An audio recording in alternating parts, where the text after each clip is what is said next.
It's time for Defending and Commending the Faith with Joe Mott, inviting the atheist, agnostic, and skeptic to examine for themselves the evidence for the Christian faith.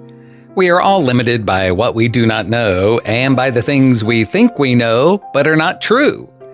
Dr. Joe Mott earned his PhD at LSU and was a distinguished math professor at Florida State University for 38 years, helping to write 3 math textbooks and authoring over 30 research articles in math. He is now the host of this radio program, Defending and Commending the Faith. Here is Joe Mott. No matter where we live, there are laws, and sometimes they are enforced. Every city, county, state, and nation has laws. We find laws at home, at school, at work. A host of laws impact what we can and cannot do, and some legislators are responsible for these laws. But I do not wish to talk about man-made laws. The question I ask, is there any evidence of a universal moral law? To answer that question, let me clarify some terms. Not all man-made laws are passed on the basis of what is morally good or bad. Sometimes they just dictate the decisions we make so as not to confront a negative consequence. For example, on which side of the road do you drive? That depends on what country you are in. That choice wasn't made on the basis of which side is good or bad, but on the basis of a custom and on what made sense in the country you were in. A moral law differs from a custom. Custom is the way people do behave. Morals refer to how they ought to behave. The question I am asking is, are there any morals on which everyone agrees? At the end of the last episode, I made the claim. There is a universal objective moral law, and I began giving reasons to support that claim. Let me continue that process here. First, I have said that we find in the records of past cultures and in present societies that they all have moral laws. C.S. Lewis's book, Abolition of Man, documents the fact that moral beliefs are held in common by nearly all cultures.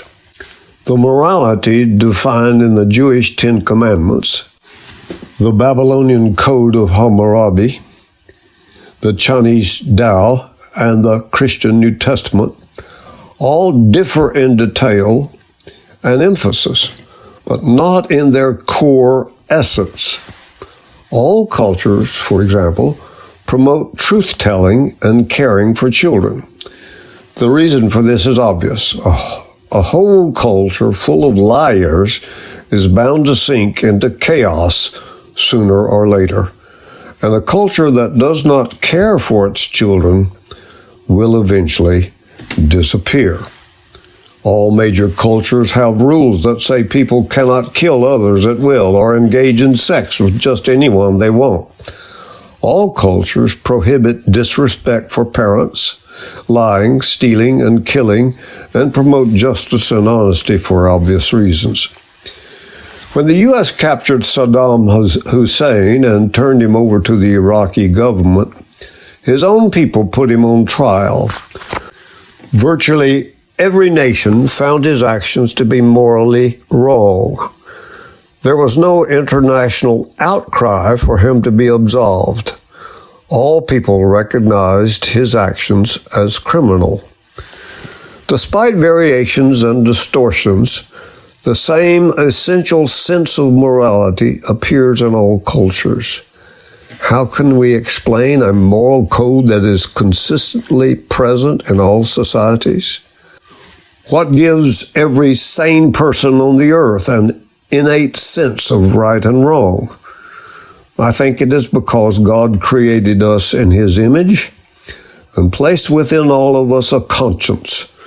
So we have something innately within us that gives us a hint to what is true, honorable, right, pure, lovely, good repute, and worthy of praise.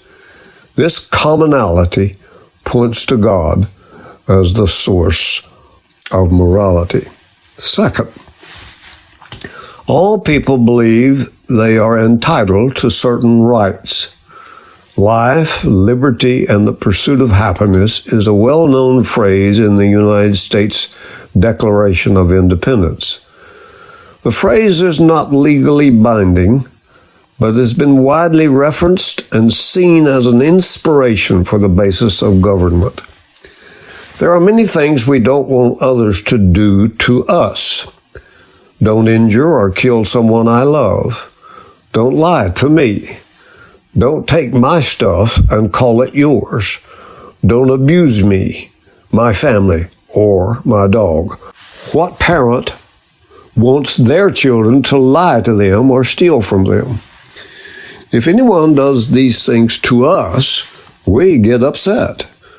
We don't tolerate it and say, if it's okay with you, let this be the last time you set fire to my house. Or, is it possible that you could stop throwing hand grenades at my children?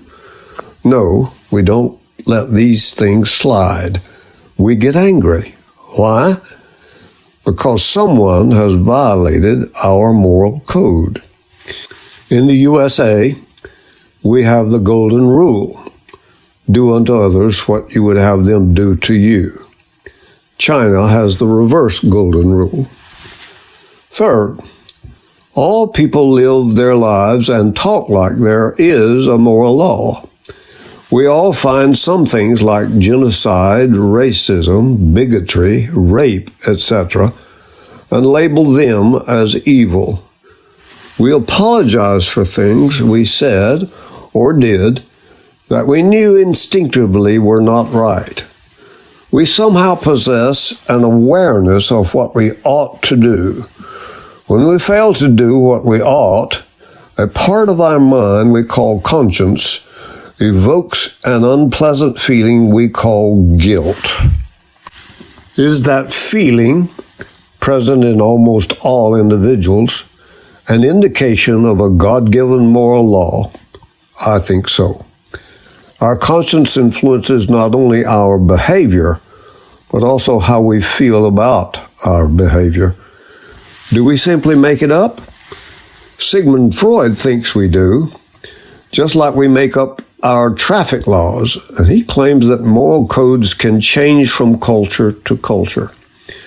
C.S. Lewis says we discover this code as we discover the laws of mathematics, and that this universal law transcends time and culture.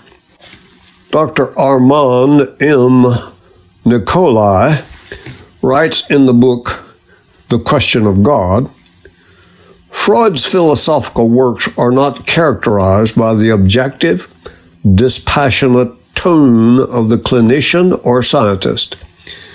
Instead, they exhibit an intense, emotional, argumentative, and at times desperate and pleading tone. Freud obviously feels intensely about these issues. He appears to be determined to destroy every possible reason for accepting the spiritual worldview. The scientific method, Freud writes, is our only source of knowledge. Lewis strongly disagrees. He says the job of science, a very important and necessary job, is to experiment and observe and report how things behave or react. Lewis writes, but why anything comes to be there at all, and whether there is anything behind the things science observes, this is not a scientific question. Lewis argues that the question of whether or not an intelligence beyond the universe can never be answered by the scientific method. When anyone attempts to answer that question, he must make a philosophical or metaphysical assumption, not a scientific statement. Similarly, we cannot expect science to answer questions about the existence of a moral law. Lewis agrees with the philosopher Immanuel Kant, who pointed to the moral law within as a powerful witness to the greatness of God. Fourth, moral comparisons demand an objective moral law. Which one of Mother Teresa or Adolf Hitler would you prefer to babysit your children? Fifth, moral disputes call for objective standards outside the dispute.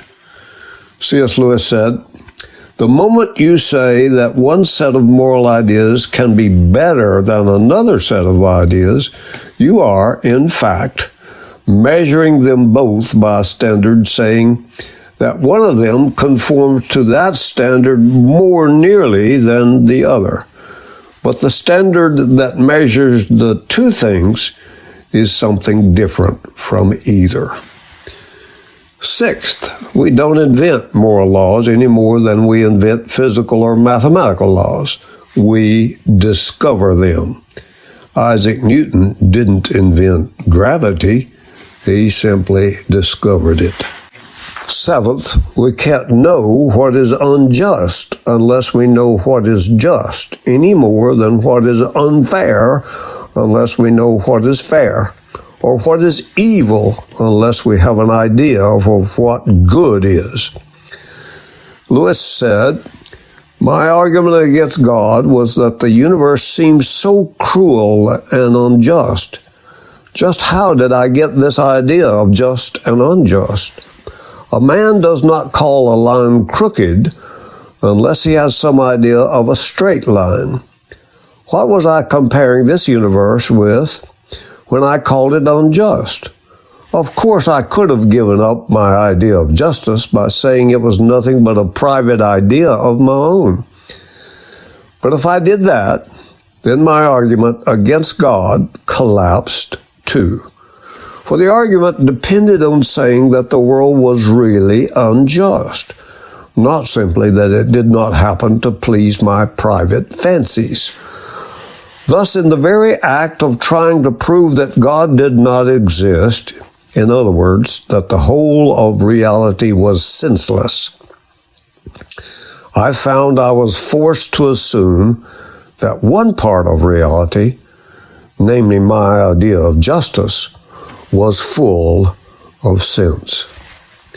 Ravi Zacharias asked a moral relativist this question: "Is there anything wrong anywhere?" If the answer is yes, then there is an objective moral law. Otherwise, it is relative, and thus it is just a matter of opinion. Opinions are like noses. We all have one. Let me end the program today by telling a story and giving a challenge. The story is this. A leading actor was honored at a banquet. In the after-dinner ceremonies, the actor was asked to recite for the pleasure of his guests. He consented and asked if there was anything special anyone in the audience would like to hear. There was a moment's pause, and then an old clergyman spoke up. "Could you, sir," he said, "recite the 23rd Psalm?" A strange look came over the actor's face, but he was speechless for only a moment. "I can, sir, and I will, on one condition, and that is that after I have recited it, you, my friend, will do the same." "I," replied the surprised clergyman, "but I am not an elocutionist. However, if you wish, I will do so." Impressively, the great actor began the psalm, holding his audience spellbound. As he finished, a great burst of applause broke from the guests. After the applause had ceased, the old clergyman arose. The audience sat in intense silence. The psalm was recited, and when it was done, there was not the slightest ripple of applause, but those in the audience whose eyes were yet dry had their heads bowed. The great actor, with hand on the shoulder of the old clergyman, his voice trembling, exclaimed, "I reached your eyes and ears, my friends. This man reached your hearts. I know the 23rd Psalm. This man knows the shepherd." My challenge then is to know the shepherd.